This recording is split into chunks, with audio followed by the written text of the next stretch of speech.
শুভ সকাল বন্ধুরা, কেমন আছো সকলে? আশা করি সকলে ভালো আছো। আমরাও এই মুহূর্তে ভালো আছি। তো বন্ধুরা, আজকে আরও একটা ভিডিও নিয়ে চলে এলাম রান্নার। তো রোজ রোজ একঘেয়ে আমি ফুলকপির তরকারি ভালো লাগে না খেতে। আজকে আমি অন্য রকম বানাবো ফুলকপির তরকারিটা, তাই তোমাদের সঙ্গে শেয়ার করলাম। তো সঙ্গে থেকে ভিডিওটা দেখতে থাকো। তো বন্ধুরা, একটা ফুলকপি আমি আগে থেকেই কেটে ধুয়ে রেখেছি। তারপরে এখানে আমি ফুলকপির যেই বড়াটা করব সেই বড়াটার বেসন মেখে নেব। তো পরিমাণ মতো বেসন নিয়ে নিলাম, তার মধ্যে 2 চামচ কর্নফ্লাওয়ার দিয়ে দিলাম। দিয়ে দেওয়ার পর মিশিয়ে নিলাম ভালো করে।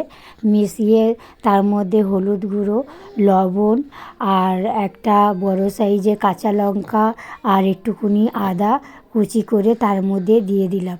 দিয়ে ভালো করে আমি মাখিয়ে নিচ্ছি।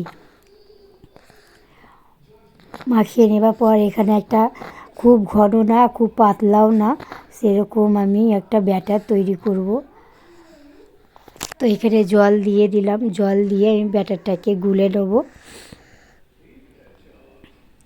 তোমরাও এভাবে একবার তরকারি করে খেয়ে দেখবে, ভালো লাগবে। রুটি কিংবা পরোটা আর ভাতের সাথেও ভালো লাগবে। তারপরে এখানে আমি এক গোটা জিরে দিয়ে দিয়েছি। দিয়ে এবার ভালো করে আমি ব্যাটারটাকে তৈরি করে নিলাম। তারপরে এখানে গ্যাস আমি অন করে গরম জল বসিয়ে দিলাম। ফুলকপিটা যে কেটে ধুয়ে রেখেছি ওটাকে হালকা ভাপিয়ে নেব নুন দিয়ে। তো এখানে লবণ দিয়ে দিলাম। দিয়ে দেওয়ার পর ঢাকা দিয়ে দিলাম। একটু জলটা ফুটে এলে আমি ফুলকপিটা দিয়ে দিলাম। দিয়ে এটাকে একটু ভাপিয়ে নেব, পোকা পোকা থাকলে বেরিয়ে যাবে। তা অন্যদিকে আমি ভাত বসিয়ে দিয়েছিলাম, তো চাপা দিয়ে দিলাম। দেখো বন্ধুরা, হালকা ভাপিয়ে নিচ্ছি আমি ফুলকপিটা। তারপরে একটা ঝুড়ির মধ্যে এটাকে আমি ছেঁকে নেব। ছেঁকে নেবার পর তারপর আমি একটা কড়াই বসিয়ে দেবো।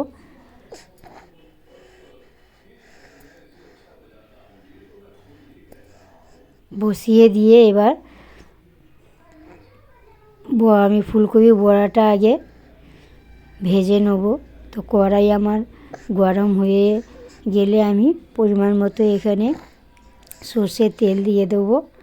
তো এখানে আমি ঝুড়িতে ফুলকপিগুলো ছেঁকে নিচ্ছি, আর ওইদিকে আমার কড়া গরম হচ্ছে।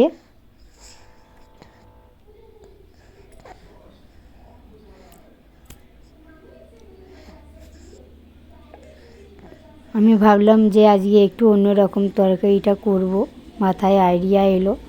তো রোজই তো ফুলকপির তরকারি করি, আজকে এরকম একটু বানিয়ে দেখি কেমন লাগে। তো বন্ধুরা, বিশ্বাস করো খেতে কিন্তু খুব ভালো হয়েছিল। তো এখানে আমি বড়াটা তৈরি করব সর্ষের তেলেই। তো কড়াই গরম হয়ে গেছে, সর্ষের তেল দিয়ে দিলাম। দিয়ে এবার এক এক করে আমি ব্যাটারের মধ্যে ফুলকপিগুলো দিয়ে বড়াগুলো ভেজে নিচ্ছি।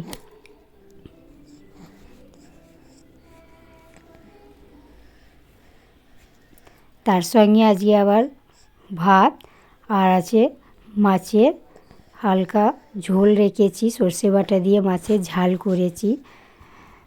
তো একটা ভিডিওই তোমাদের সঙ্গে আমি এই রেসিপিটা শেয়ার করলাম। তো বন্ধুরা, আমি ফুলকপি বড়াগুলো অনেকগুলোই ভাজা হয়ে গেছে সমস্তগুলো। তারপর ওই কড়াইয়ের মধ্যে যে তেলটা আছে ওই তেলের মধ্যে আমি আলুগুলো লাল লাল করে একটু ভেজে নেব। তো আলুগুলো আমার লাল লাল করে ভাজা হয়ে গেছে। তারপর আমি এখানে আলুগুলো তুলে রাখলাম। ওই তেলের মধ্যেই আমি সামান্য চিনি আর একটু হিং দিয়ে দিলাম। দিয়ে একটু নাড়িয়ে দেবো।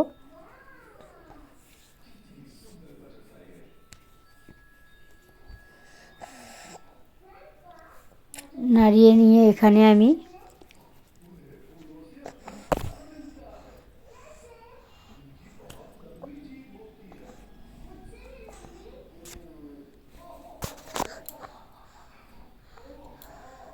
আদা কুচি দিয়ে দেবো। আদা কুচি দিয়ে এখানে আমি আদাটাকে একটু ভেজে নিলাম যতক্ষণ না কাঁচা গন্ধ যায়। তারপর গুঁড়ো মশলাগুলো আমি এখানে অ্যাড করে দিলাম।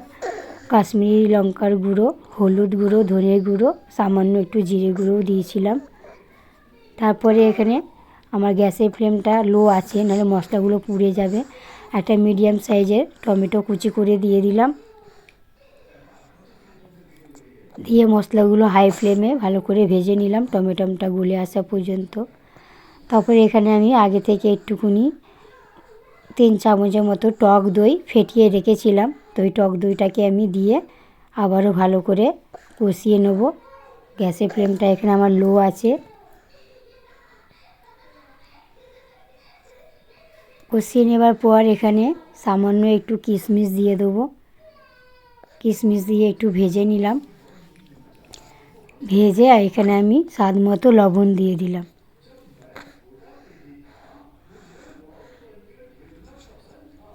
লবণ দেওয়ার পর মশলাটা ভালো করে ভেজে নিয়েছি। তারপরে যে আলুগুলো ভেজে তুলে রেখেছিলাম সেই আলুগুলো অ্যাড করে দিলাম। অ্যাড করে ওইখানে মশলাটা আলু ভালো করে ভেজে নিলাম। ভেজে নেবার পর যে বাটিতে ছিল আলুটা একটু জল দিয়ে দিলাম,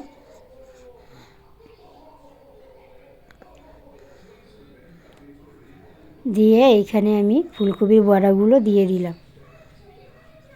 দিয়ে এখানে একটু জলটা বুঝে দিতে হবে, যেহেতু বেসনের আছে ফুলকপির বড়াটা, তো ঠান্ডা হয়ে গেলে জল টেনে নেবে। তো এখানে আমি আমার পরিমাণ মতো জল অ্যাড করেছিলাম, আপনারা আপনাদের পরিমাণ মতো জল দেবেন। এই তরকারিটা কিন্তু রুটি পরোটার সাথে বেশ ভালো লাগে খেতে। তো এখানে দেখো বন্ধুরা, তরকারি আমার রেডি হয়ে গেছে। তারপর ওপর থেকে আমি ধনেপাতা কুচি দিয়ে দিলাম।